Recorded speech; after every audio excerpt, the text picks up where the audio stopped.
Assalamualaikum warahmatullahi wabarakatuh. Salam dan bahagia Bapak Ibu guru hebat. Saya Asmawati SPD, calon guru penggerak angkatan 10 dari Kota Sorong, Papua Barat Daya. Saya akan memaparkan kesimpulan dan refleksi pemikiran Ki Hajar Dewantara, koneksi antar materi, kesimpulan dan refleksi modul 1.1.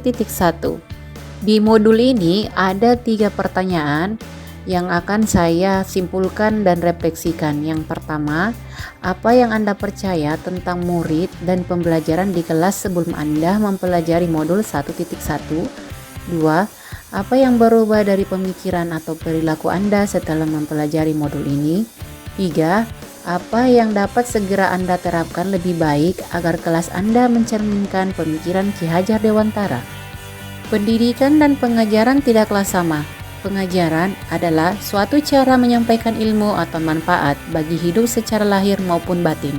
Sedangkan pendidikan pada hakikatnya adalah menuntun, memberi tuntunan terhadap segala kekuatan yang dimiliki anak agar ia mencapai keselamatan dan kebahagiaan setinggi-tingginya, baik sebagai manusia maupun sebagai anggota masyarakat. Pertanyaan pertama, apa yang Anda percaya tentang murid dan pembelajaran di kelas sebelum Anda mempelajari modul 1.1? Saya percaya tentang murid dan pembelajaran di kelas sebelum saya mempelajari modul 1.1, yaitu murid harus mengerti semua materi yang disampaikan oleh guru. Kemudian, murid harus hafal dengan materi yang sudah disampaikan.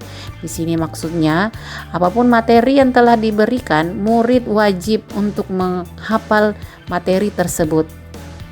Yang ketiga, KKM yang sudah disepakati bersama pihak sekolah harus memenuhi target. Kemudian, murid wajib mengikuti cara belajar yang disampaikan oleh guru. Berikutnya, murid hanya menerima transferan ilmu dan siap belajar sungguh-sungguh. Kemudian, murid hanya objek pembelajaran. Murid yang pintar dalam aspek kognitif adalah tujuan saya. Kemudian, yang terakhir, murid harus mempelajari semua materi yang sudah ditargetkan dalam 1 tahun ajaran. Apa yang berubah dari pemikiran atau perilaku saya setelah mempelajari modul ini? Setelah saya mempelajari modul 1.1, banyak pemikiran lama yang harus saya benahi. Saya seharusnya melakukan pembelajaran yang pertama menerapkan teori trikon, kontinu, konsentris, dan konvergen. Kontinu artinya pendidikan di Indonesia mesti dilakukan secara terus-menerus dan berkelanjutan. Konsentris artinya untuk mengembangkan pendidikan di Indonesia harus sesuai dengan kebudayaan serta nilai luhur bangsa yang ditanam dalam generasi muda. Sedangkan konvergen artinya mengembangkan mutu pendidikan Indonesia agar setara dengan kualitas pendidikan yang maju di dunia. Kemudian yang kedua, meningkatkan daya cipta atau kognitif, daya rasa afektif, dan daya karsa psikomotorik. Nah, ketiganya harus tumbuh secara bersamaan tanpa adanya yang dikesampingkan. Karena menitik beratkan salah satu daya dapat menghambat perkembangan manusia. Dengan menumbuhkan ketiga daya tersebut bersamaan, maka proses humanisasi atau memanusiakan manusia dalam pendidikan dapat tercapai. Artinya, mendidik manusia untuk mencapai kemanusiaan yang luhur tidak akan mudah goyah. Pendidik harus menjadikan dirinya sebagai role model bagi siswa. Tanpa adanya teladan yang baik, maka proses humanisasi dalam pendidikan tidak akan tercapai. Mengembangkan pendidikan harus selaras dengan nilai budaya untuk memperkuat dinamika pendidikan sebagai penguat bangsa. Yang keempat yang seharusnya saya lakukan adalah mengajarkan metode pendidikan sistem Among, yaitu metode pengajaran sesuai dengan ASI di lingkungan keluarga, ASA lingkungan sekolah, kemudian ASU di lingkungan masyarakat. Ketiga lingkungan ini harus berkolaborasi untuk menciptakan pendidikan yang lebih baik lagi, yang selaras dan sesuai dengan kemajuan teknologi pada zaman ini. Kemudian membentuk pribadi yang mandiri dengan 3 indikator, yaitu bisa berdiri sendiri, tidak bergantungan dengan orang lain, serta dapat mengatur dirinya sendiri.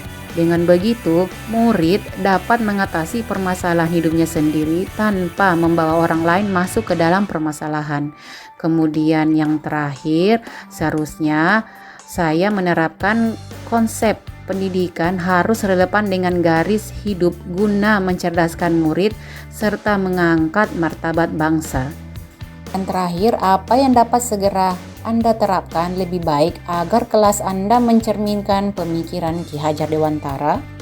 Pembelajaran yang akan saya terapkan lebih baik agar kelas mencerminkan pemikiran Ki Hajar Dewantara.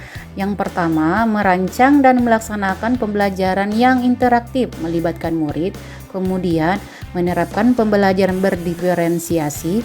Yang ketiga, mengenali karakter dan latar belakang murid dengan menjalin komunikasi yang baik. Yang keempat, pembelajaran yang sesuai dengan kodrat alam dan zaman.